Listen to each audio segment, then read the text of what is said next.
Bowling Green High School will host MORP, a Sadie Hawkins dance, on Saturday, November 23rd. Sadie Hawkins originated as a character in Al Cap's comic strip Little Abner. In the story, Sadie is a homely 35-year-old woman whose father is concerned that she will be single forever. Her father organizes a race where all eligible bachelors are to run around town while Sadie chases them. If any of the bachelors are caught, they are declared Sadie's husband. After the story unfolds in Little Abner, dances started forming where girls would ask guys to dances.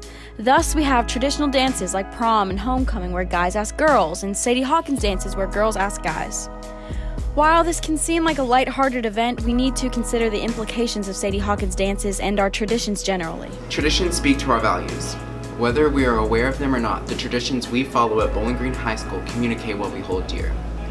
That said, let's think about Sadie Hawkins and MORP. There are some gender implications that are inherently heteronormative and misogynistic. The practice of girls ask guys implies that there is one acceptable, normal kind of relationship at Bowling Green High School. One where women with romantic agency are the exception, not the rule. Not only does this implicitly disempower women, it disenfranchises the LGBTQ+ students.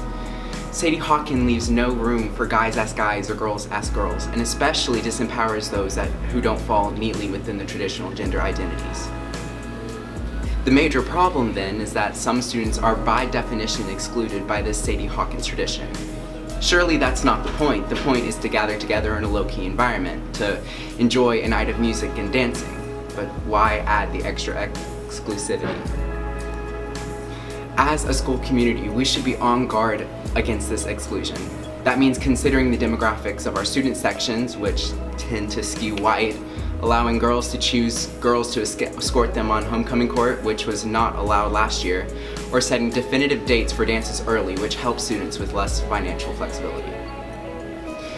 Our school has a remarkably diverse student body, yet we have created and are perpetuating traditions aimed at specific segments of our student body.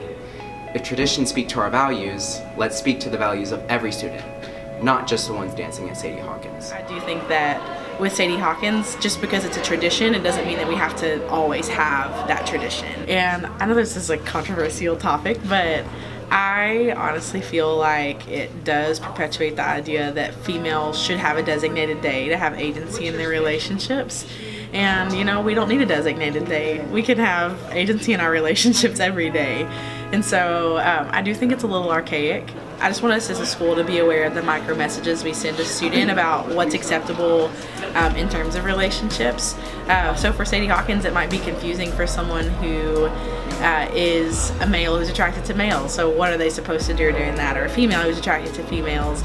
Or a student who uses different pronouns, right? My hope is, like, not that we do away with Sadie Hawkins. I don't have a personal vendetta against it. I just want us to be aware of the messaging that we send students about relationships. Women don't just get a day to have agency in their relationships, and they don't just get a day to be the one who says, like, hey, this is what I want. As adults, we have a responsibility to be aware of the micro messages that we send, and I try to be really aware of that in my classroom.